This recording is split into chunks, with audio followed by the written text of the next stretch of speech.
하나님 말씀 보시겠습니다. 하나님 말씀은 요한계시록 1장 12절에서 18절 말씀입니다. 하나님 말씀은 요한계시록 1장 12절에서 18절 말씀. 다 찾으셨으면 우리 함께 한 목소리로 합독합니다.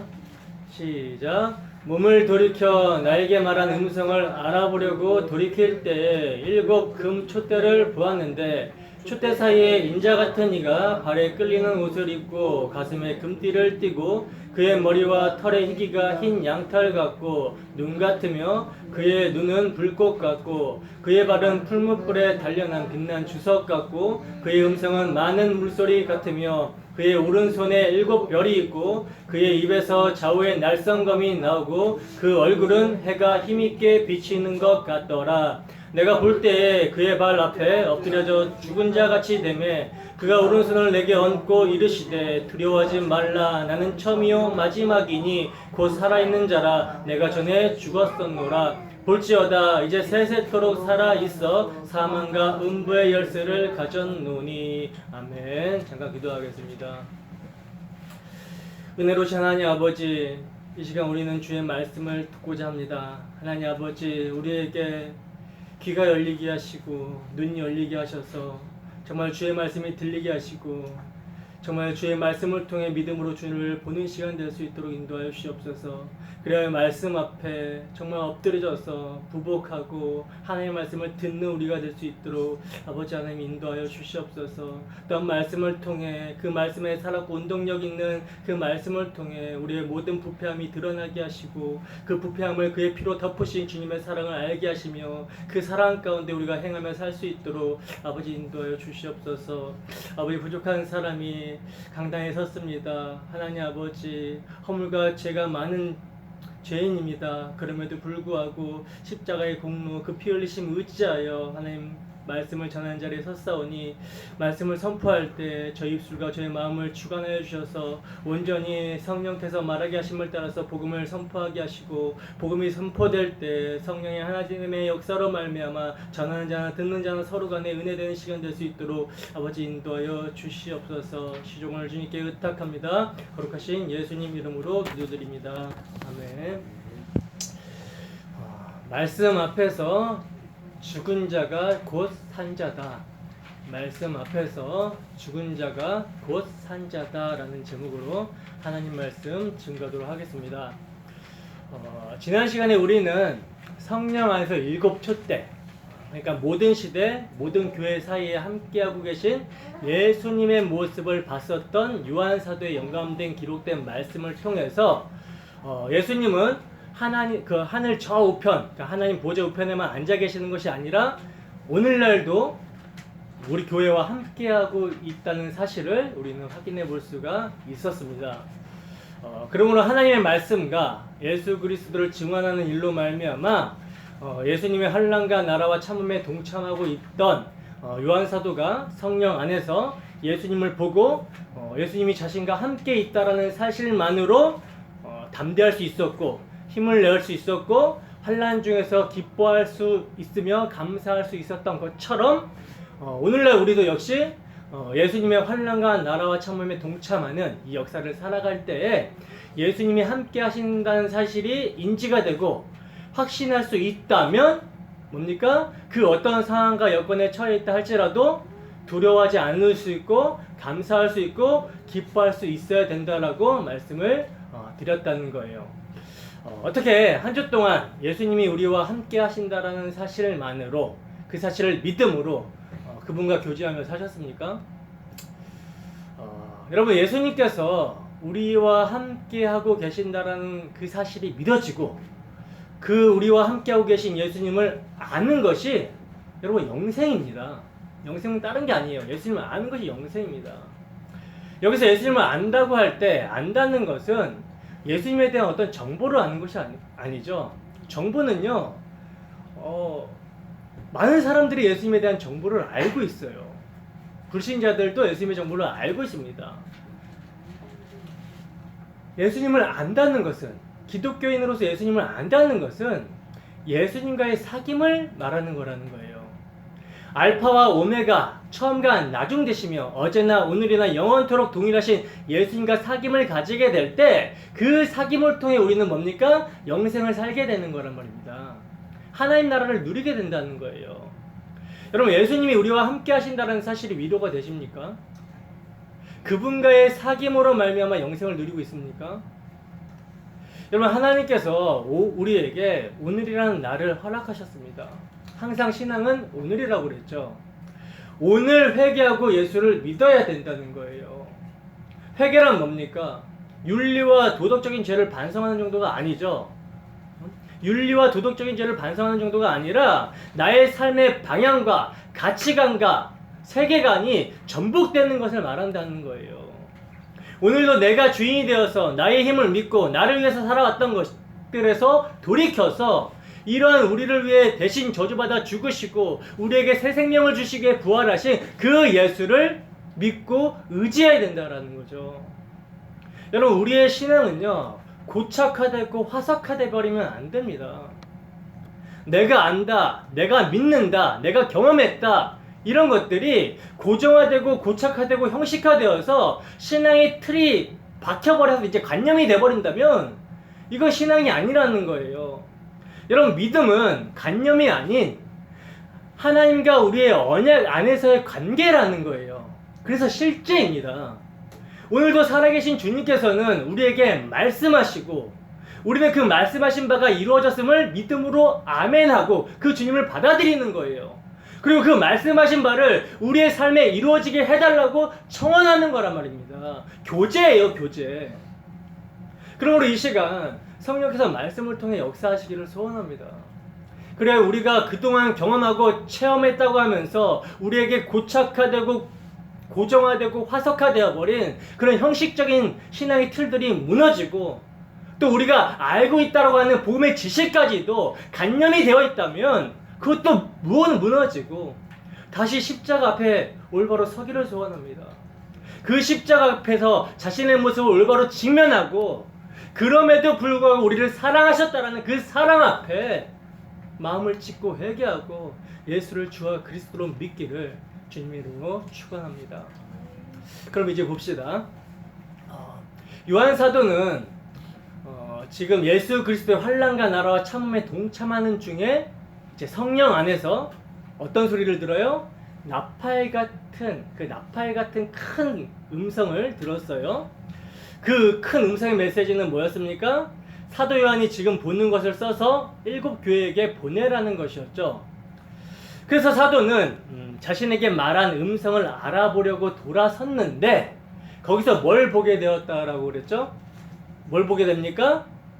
7 촛대, 즉 모든 시대 모든 교회와 함께하고 계신 인자 같은 이 예수님을 보게 되었다라고 그랬죠. 그리고 이제 오늘 본문은 그 교회와 함께하고 계신 인자 같은 그 예수님이 누구신지를 사도는 지금 기록하고 있다는 거예요. 그런데 우리가 이제 여기서 정확하게 짚고 넘어가야 될 것이 있는데 그게 뭐냐면 사도는 지금 자신이 본 예수님의 초상화를 그리듯이 묘사를 하고 있지 않다는 거죠. 왜냐하면 그 영광의 모습, 예수님께서 영광을 받으신 그 영광의 모습을 그려낼 수가 없다는 거죠. 왜? 그분은 하나님이시란 말입니다. 하나님께서 자신을 낮추셔서 육신을 입고 오셨지만 이제 죽으시고 부활 승천하셔서 영광을 받으셨다라는 거예요. 영광을 받으신 예수님의 모습은 사람이 어떤 그림으로 그려내므로 형상화하거나 이미지할 수 있는 그런 모습이 아니라는 거죠. 그래서 십계명에 보면은 뭐라 그럽니까? 십계명에 보면은 우상을 만들지 말라 그러잖아요. 그러니까 이미지화 시키지 말라는 거예요. 하나님은 이미지화 시킬 수 없습니다. 그래서 바울 사도도 고린도후서 5장 16절에 보시면 그리스도를 육신을 따라 알지 않겠다라고 말씀한다는 거예요.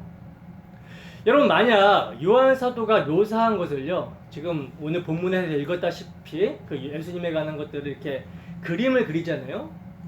그림을 종합해서 그리면 예수님의 모습은 마치 괴물과 같은 모습이 되고 맙니다. 여러분, 우리는 계시록이 묵시적 표현이라는 것을 잊으시면 안 된다는 거예요. 사도는 자신이 본 예수님의 모습을 구약 성경의 여러 곳을 인용해서 묘사하고 있는 거란 말입니다. 바로 교회와 함께 하시는 예수님이 구약 성경에서 증거하고 있는 구원자다, 메시아다. 그리고 그분은 메시아일 뿐만 아니라 하나님이시다라는 점을 사도는 계시함으로써 세상에서 예수 믿음으로 예수님의 환난과 나라와 참음에 동참하고 있는 모든 이들에게 안위를 주고 있는 거라는 거예요. 그러므로 우리는 사도 요한이 묘사한 예수님의 모습을 통해서 예수님이 누군지를 명확하게 알아야 되며, 그 예수님을 말미암아 뭘 알아야 됩니까? 우리가 안전하다. 예수님은 구원자고 예수님은 하나님이신데 그가 우리와 함께하고 계시는구나. 그러면 우리는 안전하다. 안위를 얻을 수가 있어야 된다는 거예요. 아시겠습니까? 그러면 오늘 본문 12절에서 13절 한번 읽어봅시다. 함께 했습니다. 시작. 몸을 돌이켜 나에게 말한 음성을 알아보려고 돌이킬 때 7 금촛대를 보았는데 촛대사에 인자 같은 이가 발에 끌리는 옷을 입고 가슴에 금띠를 띠고. 아멘. 오늘 본문을 이제 종합해서 보시면 요한 사도는 예수님을 이제 9가지로 묘사를 하고 있거든요. 9가지로 묘사를 하고 있는데 우선적으로 지금 사도가 묘사하고 있는 부분이 뭐냐면 예수님은 발에 끌리는 옷을 입고 계셨다라는 거죠. 예수님은 발에 끌리는 옷을 입고 계셨다라고 지금 사도는 말씀하고 있다는 거예요. 여러분 당시에는요 사람들이 어떤 옷을 입고 있는가 여기에 따라서 이제 그 사람의 신분을 알 수가 있었거든요.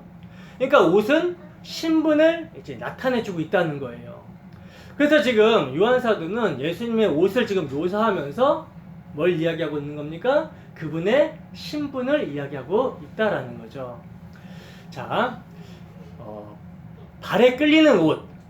여러분 뭐가 생각이 납니까? 뭐가 생각이 나죠? 제사장의 옷이 떠오르지 않습니까? 제사장의 옷. 여기서 발에 끌리는 이제 포데레라는 이제 신약 성경에서는 여기 한 번밖에 나오지 않는 말인데 70인역 LXX 성경을 보면 7번이 나오거든요. 근데 거기서 이 포데레는요 전부 다 제사장의 의복과 관련해서 쓰이고 있다는 거예요. 여러분 제사장들은 성전에 들어갈 때 어떠했냐면 그들의 발뿐만 아니라 신체의 어떤 부분도 살이 겉으로 나오면 안 되었어요. 얼굴과 손을 제외한 모든 부분은 철저하게 가려져야 됐다라는 거죠. 왜냐하면 타락한 이후 인간들의 몸은 뭘 상징합니까? 죄를 상징하는 것이었기 때문에 하나님께서는 이것을 가르치시고자 율법을 통해 하나님의 성막을 섬기는 자들의 모든 부분을 철저하게 가리라고 하셨던 거란 말입니다. 그래서 항상 제사장들은 머리에 관을 쓰고 또 발을 덮는 그런 옷을 입어야 했던 거라는 거죠. 출애굽기와 레위기를 보시면 그 제사장의 옷에 대해서 자세히 설명을 하고 있는데 거기에 보면 제사장의 옷은 뭔가를 상징하고 있음을 알 수가 있거든요. 출애굽기 28장 4절 말씀 주보를 참고하시고 출애굽기 28장 4절 말씀 우리 함께 읽습니다. 시작. 그들이 지을 옷은 이러하니 곧 흉패와 예복과 겉옷과 반포 속옷과 관과 띠라. 그들이 내 형 아론과 그 아들들을 위하여 거룩한 옷을 지어 아론이 내게 제사장 직분을 행하게 하라. 출애굽기 29장 5절 말씀도 있습니다. 시작. 의복을 가져다가 아론에게 속옷과 예복 받침 겉옷과 에봇을 입히고 흉패를 달고 에봇에 정교하게 짠 띠를 띠게 하고. 레위기 16장 4절 있습니다. 시작. 거룩한 세마포 속옷을 입으며 세마포 속바지를 몸에 입고 세마포 띠를 띠며 세마포 관을 쓸지니 이것들은 거룩한 옷이라. 물로 그의 몸을 씻고 입을 것이며. 자 보세요. 지금 보시면 제사장의 옷을 뭐라고 합니까? 거룩한 옷이라고 그러죠. 구별된 옷이라고 그래요. 또 제사장의 옷은 속옷과 겉옷과 예복과 흉패로 나누어지고 있는데 여기서 이제 우리가 좀 주목해야 될 부분이 이제 흉패예요.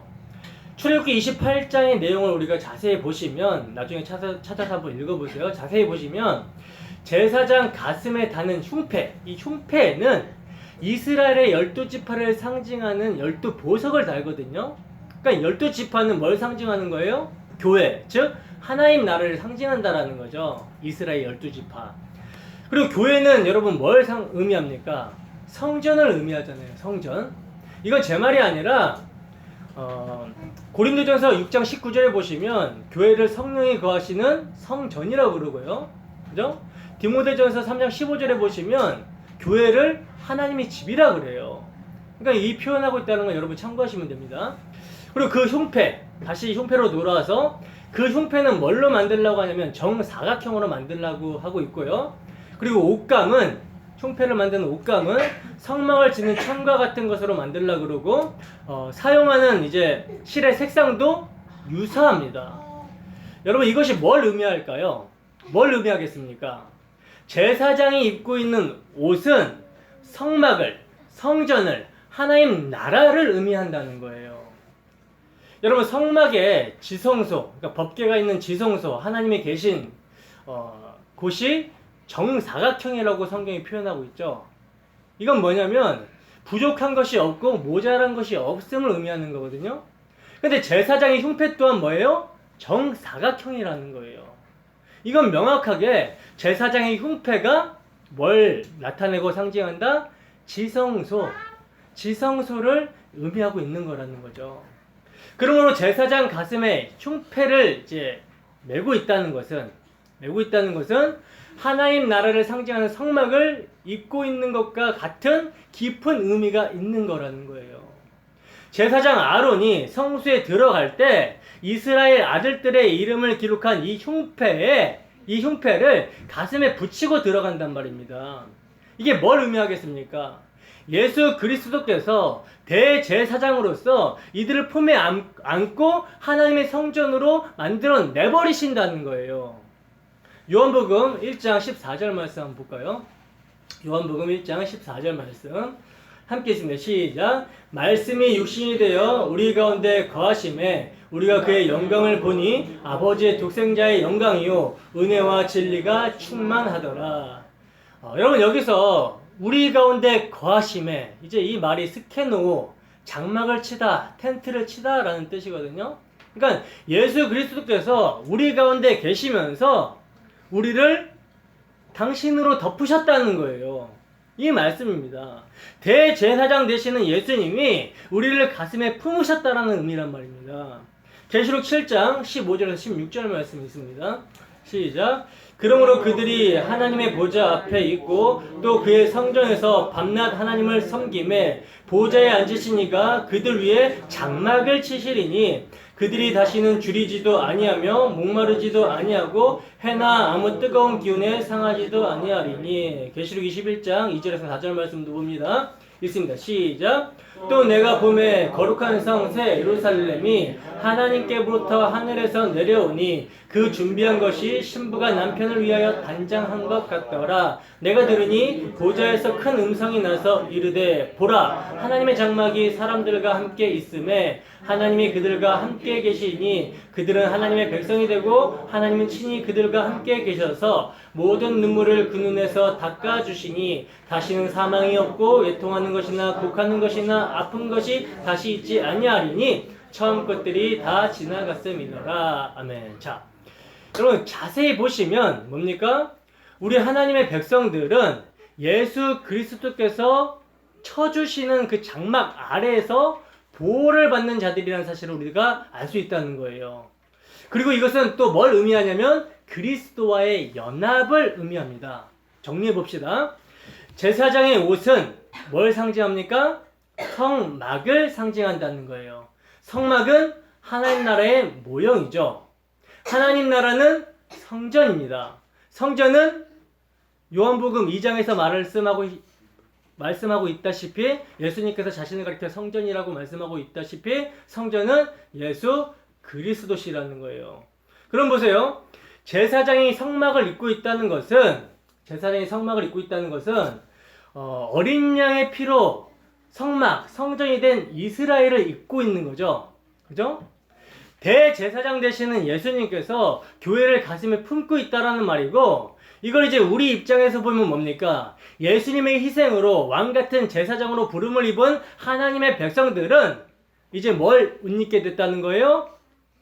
성전이 예수님이라고 그랬으니까 예수 그리스도로 옷 입게 됨으로 성전이 된 거라는 거예요. 유니온 크라이스트 연합.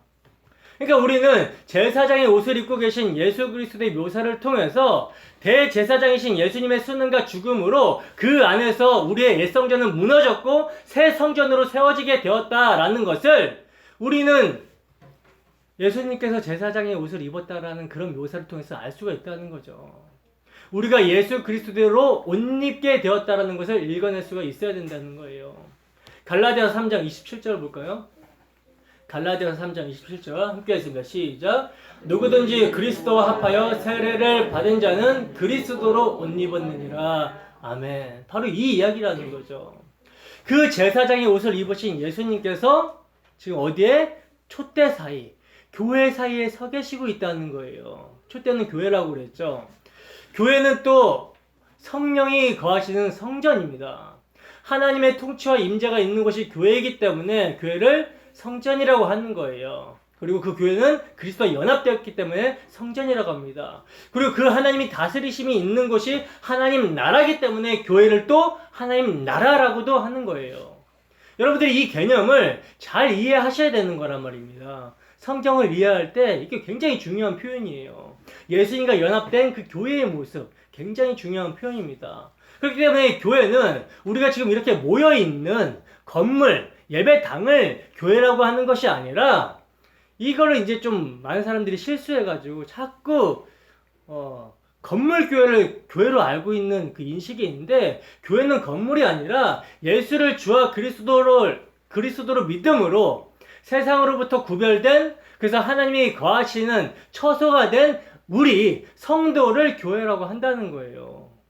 이걸 여러분들이 인지를 하고 있어야 된다는 거죠. 그러므로 예수님께서 제사장의 옷과 왕의 복장을 입고 있다는 묘사는 예수님께서 우리를 피로 사심으로 교회, 하나님의 성전, 하나님 나라가 되게 하셨고 이제 예수님께서는 만왕의 왕이요 만주의 주로서 교회를 붙들고 계시며 또 그 교회와 연합되었기 때문에 교회와 함께 온 우주 만물을 다스리고 계신다라는 것을 의미한다라는 거죠. 그러므로 그리스도의 증인된 성도들의 역사 속 삶이 아무리 힘들고 박해와 환난의 연속의 삶이라 할지라도 이미 세상은 예수 그리스도의 십자가 사건에서 끝났기 때문에 또 이를 확증하시러 우리 주님께서는 반드시 다시 오실 것이기 때문에 사도 요한이 본 예수님의 모습이 환난 가운데 있는 성도들에게 뭐가 됩니까? 위로가 된다라는 거죠. 어떻게 위로가 되고 있습니까? 위로가 되십니까? 네? 14절입니다. 함께 했습니다. 시작. 그의 머리와 털의 희기가 흰 양털 같고 눈 같으며 그의 눈은 불꽃 같고. 아멘. 자, 지금 이 말씀은 이제 사도가 다니엘서를 인용한 말씀인데 다니엘서 7장 9절에서 10절 말씀을 봅시다. 다니엘서 7장 9절에서 10절 말씀. 함께 했습니다. 시작. 내가 보니 왕자가 누이고 옛적부터 항상 계신 이가 좌정하셨는데 그의 옷은 희기가 눈 같고 그의 머리털은 깨끗한 양의 털 같고 그의 보좌는 불꽃이요 그의 바퀴는 타오르는 불이며 불이 강처럼 흘러 그의 앞에서 나오며 그를 섬기는 자는 천천히요 그 앞에서 모여 선 자는 만만이며 심판을 베푸는데 책들이 펴 누였더라. 아멘. 여러분 여기서 지금 다니엘은 뭘 묘사하고 있는 겁니까? 심판하시는 하나님을 묘사를 하고 있는 거죠. 근데 요한 사도는 지금 이 하나님을 묘사하는 단어를 인용해가지고 누구를? 예수님을 묘사하고 있다는 거예요. 이게 무슨 말입니까? 사도 요한은 바로 예수님께서 그 심판하시는 하나님이다. 구약 성경에서 상징적으로 하나님을 표현했던 그 모습을 예수님께 표현하면서 예수님께서 그 심판하시는 하나님이시다라는 것을 말씀하고 있는 거라는 거죠. 그 심판은 어떻게 하셨는가? 순결하시고 죄가 없으신 예수 그리스도께서 택하신 자들을 대신해서 그들의 죄가 되심으로 자기 몸을 희생제물로 아버지께 드림으로써 우리를 구원하셨다는 거예요. 뿐만 아니라 죄가 없으신 그 예수님의 십자가의 죽음은 그를 믿지 않는 자들에게는 심판이 되는 거라는 거죠. 예수님께서는 당신의 죽으심을 통해 대적하는 그 사탄의 모든 세력들을 밟으시고 승리하신 거란 말입니다. 그러므로 십자가에서 다 이루신 예수님이 구약 성경이 증거했던 인자 같은 이시며 바로 예수님이 그 영광과 위엄을 가지신 심판자가 되신다라는 사실을 사도 요한은 교회들에게 친절하게 설명을 해주고 있는 거라는 거예요. 그분은 자기 몸을 희생제물로 하나님께 드려서 우리를 구원해내신 제사장, 구원자이실 뿐만 아니라 영광의 위엄을 가지신 심판자라는 사실을 요한 사도는 우리에게 설명을 하고 있습니다. 이렇게 사도 요한은 구약 성경의 상징을 인용하여 십자가로 승리하시고 하늘 영광을 회복하신 주님께서 반드시 심판주로 오실 것을 교회에게 계시하고 있다는 거예요. 그리고 계속해서 사도는 묘사하기를 그분의 눈을 묘사하는데 그분은 불꽃 같은 눈을 가지시고 계신다라고 말씀합니다. 여기서 사도의 불꽃 같은 눈이라는 표현도 뭡니까? 역시 상징이죠. 이게 무슨 의미인지 다니엘서를 봅시다. 다니엘서 10장 5절에서 6절 말씀입니다. 다니엘서 10장 5절에서 6절 말씀 있습니다. 시작. 그때 내가 눈을 들어 바라본즉 한 사람이 세마포 옷을 입었고 허리에는 우바스 순금띠를 띠었더라. 또 그의 몸은 황옥 같고 그의 얼굴은 번갯빛 같고 그의 눈은 햇불 같고 그의 팔과 발은 빛난 녹과 같고 그의 말소리는 물의 소리와 같더라. 아멘. 계시록 19장 11절에서 12절 말씀도 있습니다. 시작. 또 내가 하늘이 열린 것을 보니 보라 백마와 그것을 탄 자가 있으니 그 이름은 충신과 진실이라. 그가 공의로 심판하며 싸우더라. 그의 눈은 불꽃 같고 그 머리에는 많은 관들이 있고 또 이름 쓴 것 하나가 있으니 자기밖에 아는 자가 없고. 우리가 다니엘서 요한계시록 읽었지만 이게 다 예수님을 묘사하고 있는 부분인데 예수님을 표현하고 있는 불꽃 같은 눈이라는 이 표현도 뭡니까? 우리가 지금 읽어봤듯이 심판을 상징하고 있다는 거예요. 그러니까 그분 앞에서는 뭡니까? 감추어질 수 있는 것이 아무것도 없다는 거죠. 불꽃 같은 눈으로 우리를 지켜보시며 하나도 빠짐없이 우리의 삶을 관찰하고 계시고 우리의 행위에 따라 심판하신다라는 거예요. 공의의 하나님이십니다. 당신의 율법을 가지고 심판하신다라는 거예요. 우리의 모든 심장과 폐부까지도 살피시는 분이 예수님이시라는 거죠. 마태복음 10장 26절 있습니다. 함께 했습니다. 시작. 그런즉 그들을 두려워하지 말라. 감추인 것이 드러나지 않을 것이 없고 숨은 것이 알려지지 않을 것이 없느니라. 보세요. 여러분, 주님 앞에서는 뭐라고 합니까? 감추인 것이 하나라도 드러나지 않을 것이 없다라고 말씀하고 있죠. 심판입니다. 그죠? 근데 여러분, 이 말씀이 우리에게는 복음이 되는 거 아십니까? 여러분, 우리가 기도할 때 종종 많은 사람들이 이렇게 기도하는 소리를 들을 수가 있어요. 우리를 불꽃 같은 눈으로 지켜달라고 막 기도를 하죠.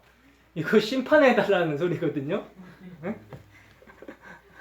이 기도의 의미는 불꽃 같은 눈으로 우리의 어떤 세상적 소유됨을 지켜달라고 하는 것이 아니라 우리에게 있어서 예수님 말고 마음에 드는 것들을 잘라내시고 우리의 마음과 시선이 오직 우리를 구원하신 주님께 있게 해달라는 그것이 기도의 의미라는 거예요.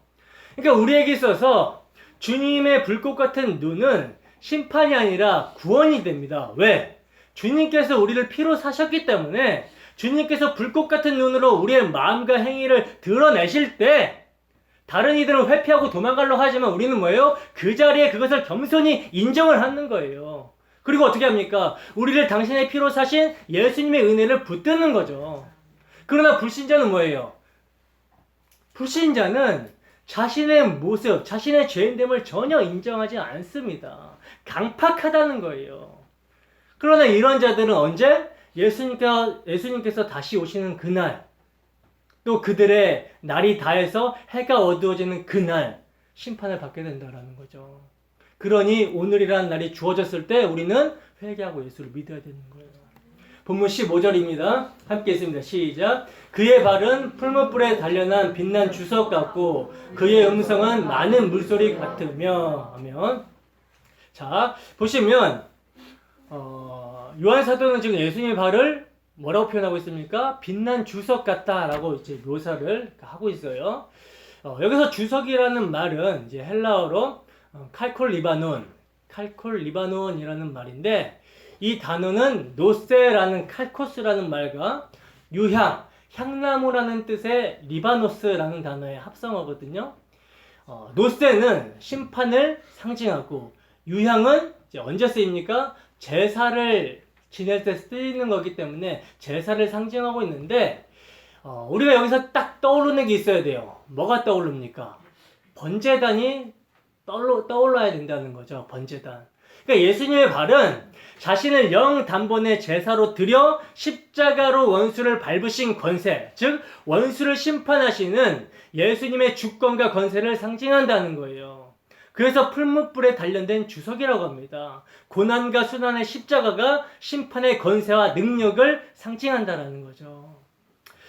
그리고 이제 예수님의 음성은 많은 물소리 같다라고 말씀하고 있는데, 이 말씀은 사도가 에스겔 선지서의 그 말을 인용한 말씀이거든요. 에스겔서 43장 2절 말씀 봅시다. 에스겔서 43장 2절 말씀 함께 읽습니다. 시작. 이스라엘 하나님의 영광이 동편에서부터 오는데 하나님의 음성이 많은 물소리 같고 땅은 그 영광으로 인하여 빛나니. 아멘. 보시면 에스겔서에서도 지금 하나님에 대한 묘사를 하고 있어요. 에스겔 선지자도 하나님의 음성이 많은 물소리 같다라고 그래요. 그죠?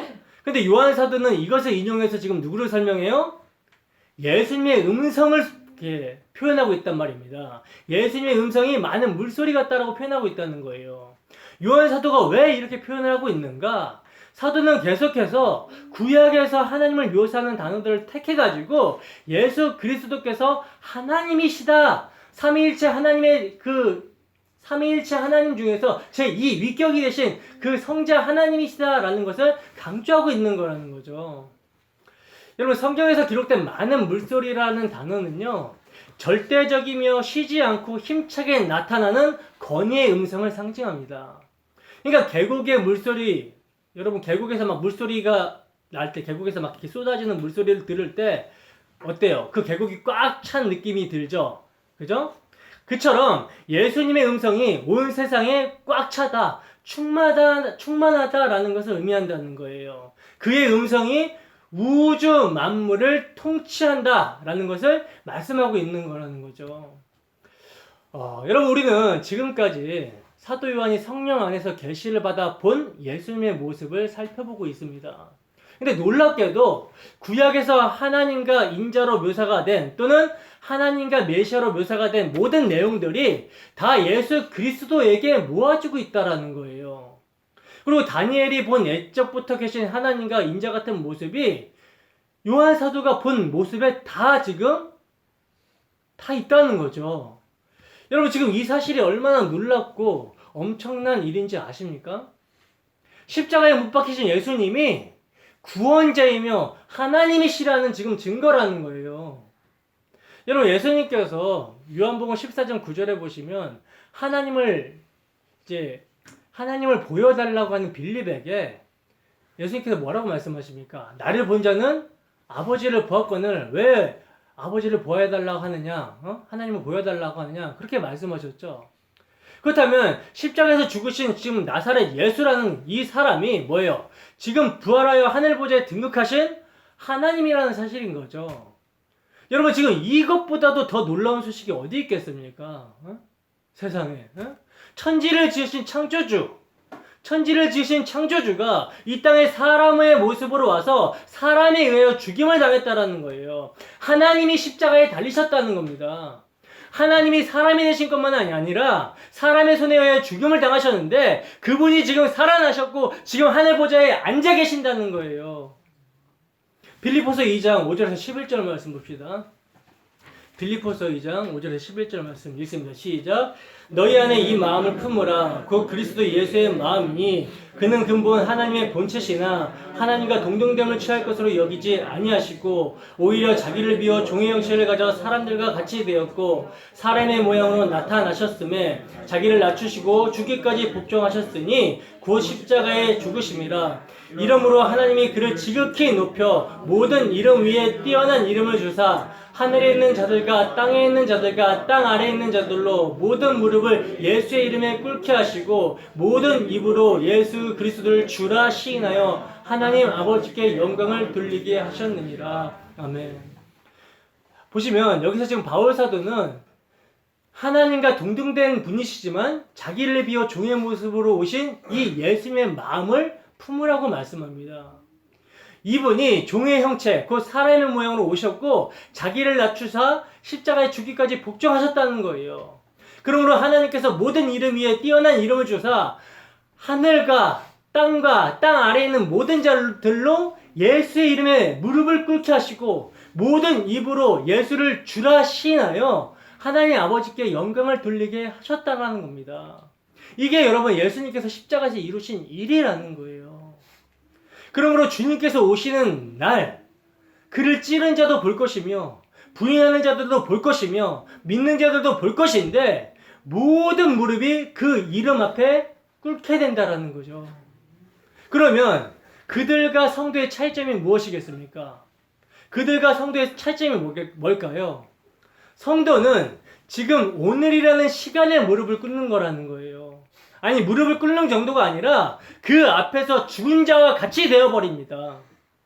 우리가 사도 요한과 똑같은 환상을 보고서 무릎을 꿇는다거나 죽은 자같이 된다라는 말이 아니라 이 동일한 말씀, 기록된 말씀 앞에서 자신의 죄인됨을 깨닫고 깨어지는 거란 말입니다. 여러분 사도 요한은 예수님의 사랑을 받던 제자였어요.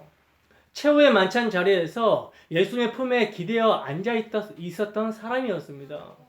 근데 이런 사도 요한이 영광 중에 계시는 예수님의 모습을 보고서 엎드려서 죽은 자와 같이 되었다는 거예요.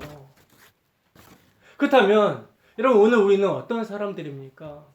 과연 하나님의 말씀 앞에서 얼마나 깨어지고 있습니까? 여러분 십자가는 지금 요한 사도가 예수님의 영광을 보는 것처럼 이 역사 가운데서는 전해지는 게 아니에요. 기록된 말씀을 통해서 전대에 미련한 것, 어리석고 조롱할 만한 그 십자가를 통해서 전해지는 거란 말입니다. 그 십자가를 통해서 그 복음이 전해질 때 그 복음 가운데 성령께서 역사하게 되면 그 역사함을 통해서 뭘 보게 되냐면 예수님의 영광을 보게 되는 거예요. 그분이 하나님이시라는 사실을 보게 된다는 거예요. 그 하나님이라는 사실 앞에 무릎을 꿇고 회개하고 애통하게 되는 거란 말입니다. 과연 하나님의 말씀 앞에서 여러분들 얼마나 깨지고 있습니까? 그분은 왕같은 제사장이며 영광 가운데 불꽃 같은 눈으로 심판주로 세상을 바라보고 있습니다. 그 발이 풀무불에 단련된 빛난 주석 같다라고 말씀합니다. 그런 발로 밟아버리면 세상의 어떤 권세도 감당하지 못하고 무너져 버리는 거예요. 그리고 그의 음성은 많은 물소리 같다라고 말씀합니다. 온 세상이 충만하다라는 거죠. 그리고 그 입에는 좌우의 날선 검이 나온다라고 그래요. 이것은 뭐예요? 하나님의 말씀이라는 거죠. 이사야 선지자의 입을 날카로운 칼같이 만드셨다라고 묘사하고 있는데 이 말은 하나님의 말씀이 날카로운 칼 같다라는 묘사인 거예요. 히브리서 4장 12절에서 13절 말씀입니다. 히브리서 4장 12절에서 13절 말씀 읽습니다. 시작. 하나님의 말씀은 살아있고 활력이 있어 좌우의 날선 어떤 것보다 예리하여 혼과 영과 및 간절과 골수를 찔러 쪼개기까지 하시며 또 마음의 생각과 뜻을 판단하나니 지으신 것이 하나도 그 앞에 나타나지 않음이 없고 우리의 결산을 받으실 이의 눈앞에 만물이 벌거벗은 것 같이 드러나느니라. 아멘. 여러분 하나님의 말씀은 살아있고 활력이 있어서 좌우의 날선 어떤 검보다 예리하다라고 말씀합니다. 그러니까 하나님의 말씀 앞에서는 정말 이 말씀을 성령께서 주관하시고 역사를 하시면 우리의 마음의 생각과 뜻이 반드시 어떻게 된다라는 거예요? 드러나야 된다라는 거예요. 그 마음의 생각과 뜻이 뭡니까? 여러분, 우리의 마음이 어떤 마음인지 여러분 아십니까? 정말 솔직하게 정말 말씀 앞에서 우리의 내면을 비춰보면 우리의 마음이 어떤 마음입니까? 그 마음의 생각과 계획이 어려서부터 항상 악하다는 거예요. 만물보다 심히 부패한 것이 우리의 마음입니다. 그 마음이 말씀 앞에서 지금 이 시간 드러나야 되는 거란 말입니다. 그리고 회개해야 되는 거예요. 그렇지 않으면 예수님께서 십자가에서 다 이루셨다고 하신 그 심판이 가시적으로 나타나게 될 예수님의 재림시나 아니면 우리의 해가 어두워져 버리는 그 우리의 육신의 몸을 벗을 그때에 심판을 받게 됩니다, 여러분. 그 심판은 용서받지 못하는 영원한 심판이라는 거예요. 본문 17절에서 18절 말씀 봅니다. 함께 있습니다. 시작. 내가 볼 때에 그의 발 앞에 엎드려져 죽은 자 같이 되매 그가 오른손을 내게 얹고 이르시되 두려워하지 말라. 나는 처음이요 마지막이니 곧 살아있는 자라. 내가 전에 죽었었노라. 볼지어다 이제 세세토록 살아있어 사망과 음부의 열쇠를 가졌노니. 아멘. 여러분, 지금 사도가 교회와 함께 하시는 예수님의 모습을 볼 때에, 그 영광의 모습을 볼 때에 그 발 앞에서 어떻게 됐다 그래요? 죽은 자 같이 되었다라고 말씀합니다. 죽은 자. 여러분, 이러한 경험은 요한 사도뿐만 아니라 사도가 형제라고 부르는 교회인 우리도 성령 안에서 말씀을 통해 동일하게 경험되어야 된다라는 거죠. 여러분, 우리가 정말 성령 안에서 말씀을 통해 우리의 모습을 보게 될 때 그 예수 그리스도의 십자가에서 다 이루셨다고 하신 그 구원과 심판의 의미를 알게 될 때, 그 말로 형용할 수 없는 은혜를 알게 될 때 우리는 주님의 이름에 무릎을 꿇고 죽은 자와 같이 될 수밖에 없는 겁니다. 그러할 때에 예수님께서 오른손을 얹고 두려워 말라고 하시는 그 말씀이 들리는 거예요. 여러분, 이런 경험을 구약의 선지자 다니엘도 했었죠. 그러니까 인자 같은 예수님께서는 구약에도 활동하셨던 거라는 거예요. 구약에도. 예수님께서 오른손을 얹으시며 나는 처음이요 나중이니 곧 산자라고 말씀합니다. 이 말씀들도 구약에 대한 하나님에 대한 표현인 거죠. 하나님에 대한 말씀들이라는 거죠. 근데 여기서 산자라는 것이 뭡니까? 산자라는 표현은 뭐예요? 전에 죽었었다라는 거죠. 그러나 이제는 세세토록 살아있어서 사망과 음부의 열쇠를 가지셨다라고 말씀합니다. 그러니까 예수님께서는 죽음을 통해 죽음의 세력을 잡은 자 사탄을 멸하시고 승리하셨다라는 거예요. 그러므로 이제 사망과 음부의 죽음의 권세도 예수님께서 가지신 거란 말입니다. 더 이상 죄와 사망의 권세가 휘둘릴 수 없게 되었다는 거예요. 이분이 곧 산자로 계속 영원토록 계신다라고 말씀합니다. 그러므로 하나님의 말씀과 예수님의 증거를 통해 지금 환난을 당하는 성도들이요, 지금 너희들은 예수님과 함께하고 있단다. 예수님과 함께한다면, 그 예수를 믿는다면 죽음도 두려워할 것이 못 되는 거야. 왜? 사망과 음부의 열쇠를 주님이 지고 계시기 때문에. 주님께서 허락하지 아니하시면 참새 한 마리도 땅에 떨어지지 아니하고 머리카락 하나라도 상하지 않는 거란 말입니다. 심지어 예수 안에 있으면 죽어도 산다는 거예요. 여러분, 이 엄청난 비밀을 아십니까? 여러분, 이런 비밀은 교회만 알고 있는 비밀입니다. 교회만 안다는 거예요. 우리만 안다는 거예요.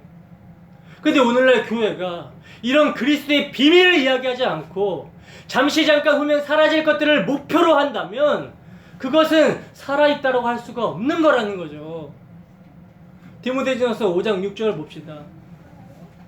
디모데전서 5장 6절 말씀입니다. 함께 읽습니다. 시작.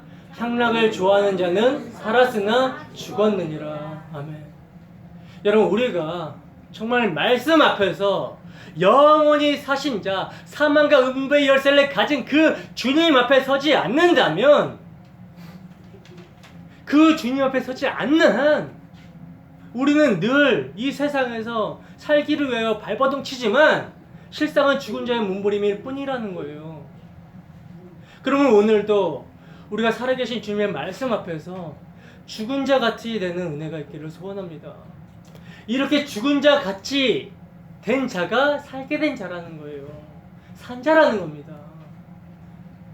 말씀 앞에서 죽은 자 같이 엎드러지고 정말 저는 죄인이야 저를 떠나소서 하고 엎드러지는 자에게 예수님께서 오른손을 얹으시며 이렇게 세우시는 거예요. 살리시는 역사가 일어나는 겁니다. 예수님의 복음이 복음으로 들려지게 되는 거예요. 기쁜 소식으로 들려지게 되는 거예요. 주님께서 허락하시는 한 주간의 삶 동안도 사탄의 머리를 밟고 승리하신 그 영광의 주님을 믿음으로 바라보며 말할 수 없는 즐거움 가운데 인내하며 주님의 환난과 나라와 참음에 동참하는 우리가 되기를 주님의 이름으로 축원합니다. 기도하겠습니다.